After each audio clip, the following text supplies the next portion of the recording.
much, Steve, for those kind words. Can you guys hear me? Yes. All right. Karen, before I start, the feeling is absolutely mutual.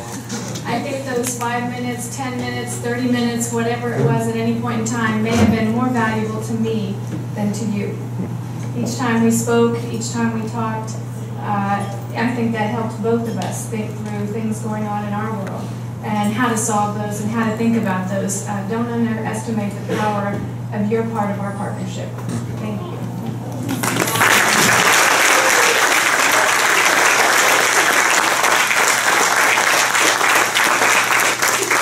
Now you know what I mean when I say she's a great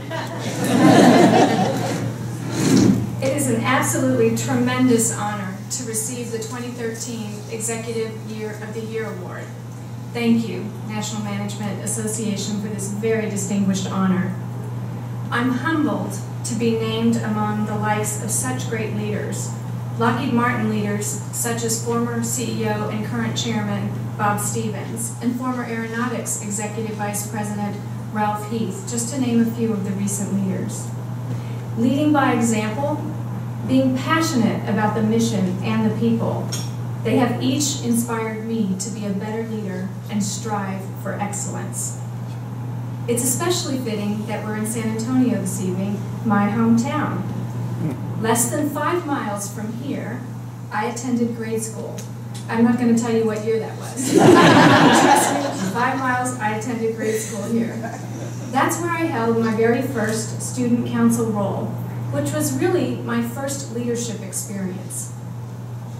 What I didn't know then is that I would eventually have the opportunity to work for a great company that shares the same leadership values of the NMA, values that I hold dear. The NMA represents what I strongly believe in. Creating leaders for tomorrow is not only a privilege, it's a responsibility. The work that you all are doing is meaningful. It's meaningful to you as individuals, as we're each working to maximize our full potential. It's also exceptionally meaningful to our company and to our country as we cultivate innovation in our workplaces and build our leadership pipelines for the future. Years ago, I would say it was very clear the United States was the leader of the free world. As I think of where we are today, I'm not sure that view is held by all. I want to ensure that there is no doubt as we move to the future who's the leader. This is our common mission together, both industry and the NMAs. Directly or indirectly, we're all leading through our actions, our integrity, and the way we treat others. No matter your position, you are a leader.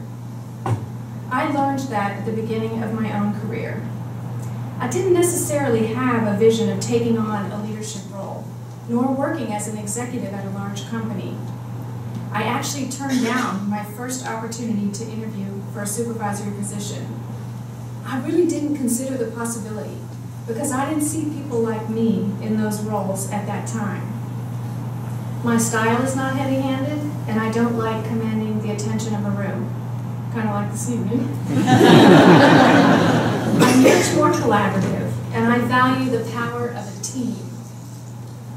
A few colleagues in my group at the time had been exceptionally vocal about their desire for this position, and I could just imagine the conflict that might result if I, a very young professional at the time, got the position instead of one of them. I thought the opportunity wasn't worth the potential conflict that I may face. But a short time later, my supervisor let me know that no one from my work group would be considered for the position. He asked me once again if I would consider interviewing. It was at that point that I had one of those aha moments. I realized that it wasn't about my opportunity to contribute, it was about my responsibility. There were many people on our team vested in our mission, and it would not be right for me to walk away from that responsibility. I also recognized that in my past roles, I was informally leading because I focused on doing the best job I could, trying to deliver value in all the things that I did. People saw that value, and naturally, they came looking for it over and over. I've now learned to use my differences and experiences as a tool. Like some of you in the room tonight, you may have a different style than the leaders you work with and are around these days, but that shouldn't be a deterrent. It should fuel you to continue down your own leadership path. John Quincy Adams may have said it best.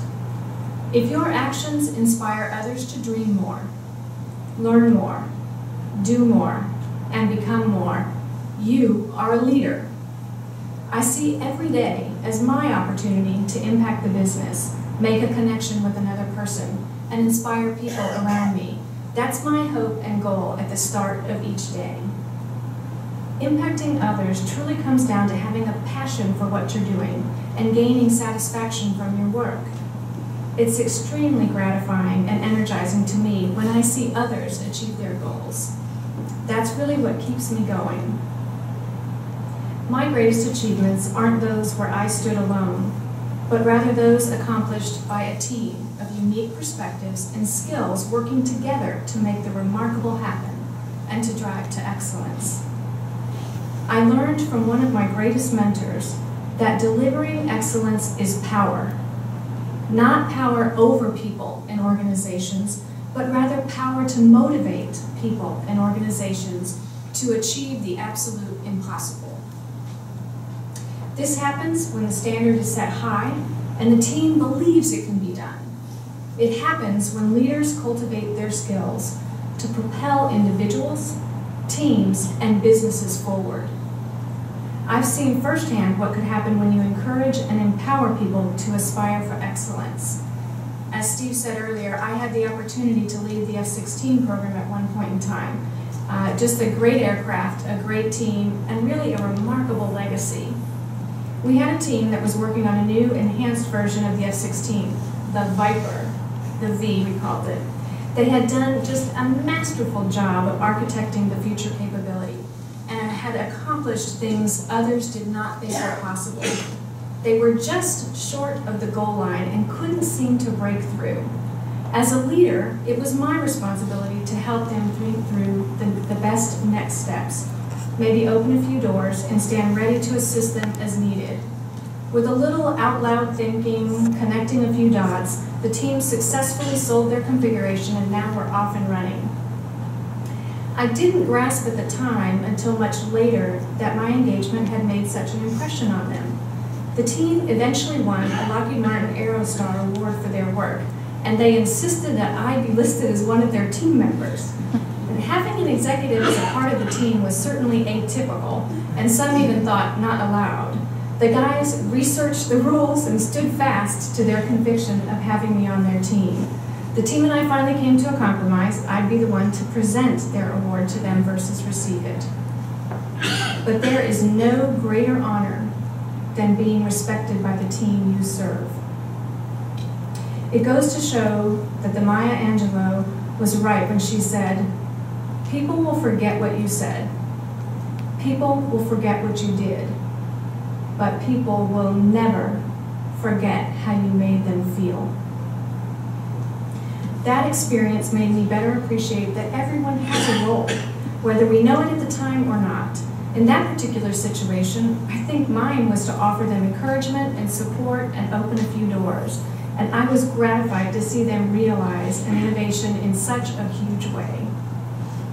The National Management Association's professional development offerings can help us all do just that, realize our true potential.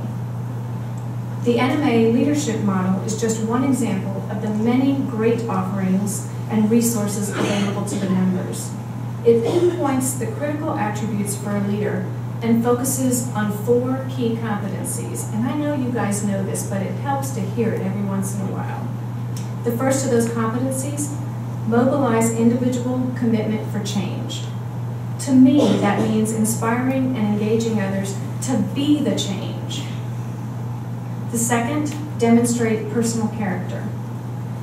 We do this through fostering relationships, modeling integrity, and building trust. The third is set direction, envisioning the future, sharing the vision, and keeping your focus on the customer. The fourth, engender organizational capability, I believe strongly in this by building teams, nurturing creativity, and then delivering results. This list reads a lot like Lockheed Martin's full spectrum leadership imperatives. Each of us giving our absolute best in terms of performance, sharpening our skills to meet the challenges ahead, and widening the aperture of what it means to be a leader. But for this model to work, you have to put it in motion for yourself and be engaged. When I think of those leadership characteristics, I think of when I've had challenges in my own career. You really can make the ultimate change in yourself when you face your greatest fears head on and tackle opportunities that drive you to a better state. So maybe think about not spending all of your time with advocates. Certainly it feels good. It energizes you. You get a lot of good feedback. Instead, occasionally pick a tough situation or engage with a challenging person. They'll tell you what they think, and hearing sometimes about your blind spots can be very important, as important as hearing about what you do well. It's also, I think, as a leader, essential to admit your vulnerabilities. Show that we're human and we can make mistakes, and most importantly, we can learn from those mistakes. By doing so, people don't just follow you because they have to, they follow you because they want to. It will always help you have a clearer vision of the future and the wherewithal to help put it into motion. I think if you can do these things, building a creative team that delivers results will be a natural end result. Our challenge, each of us in this room, is to be true business partners and apply the skills we learn in the National Management Association to our everyday work. That application is crucial. If you never apply what you learn, you never grow. It's like investing in a college education and then waiting for the job to come to you, instead of seeking it out and working to apply everything you learned. The work you all are doing is providing the necessary tools and setting the leadership example for the generations coming behind us, the leaders of our tomorrow. I'm so proud of and grateful for the National Management Association and your involvement in this organization that inspires and creates our future leaders. Many chapters of all sizes and diverse fields make up the NMA, and chapters from Lockheed Martin make up a very large percentage. And I believe that healthy percentage is due to the benefits our employees experience from being a member. And I think this would be an appropriate time for me to thank all of the Lockheed Martin NMA members here tonight and those back home. I can't tell you how proud I am for the service and the growth that you represent in our business and in our community. And without each of you, I'm looking at some faces out there that I know are exceptionally vested in this.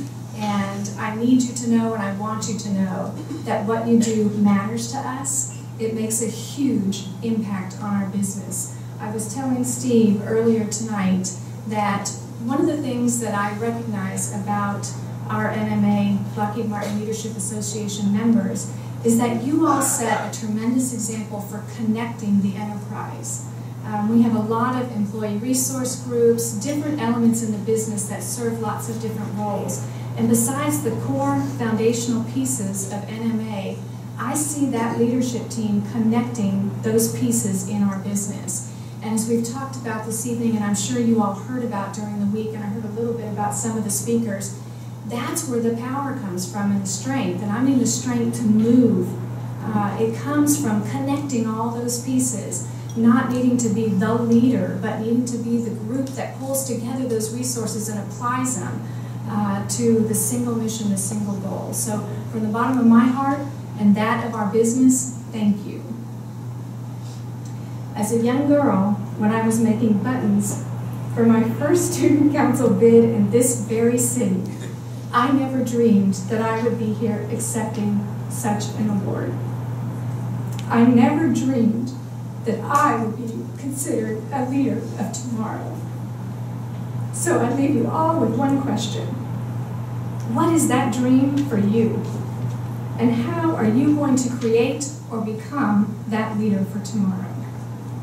Thank you again for this tremendous honor.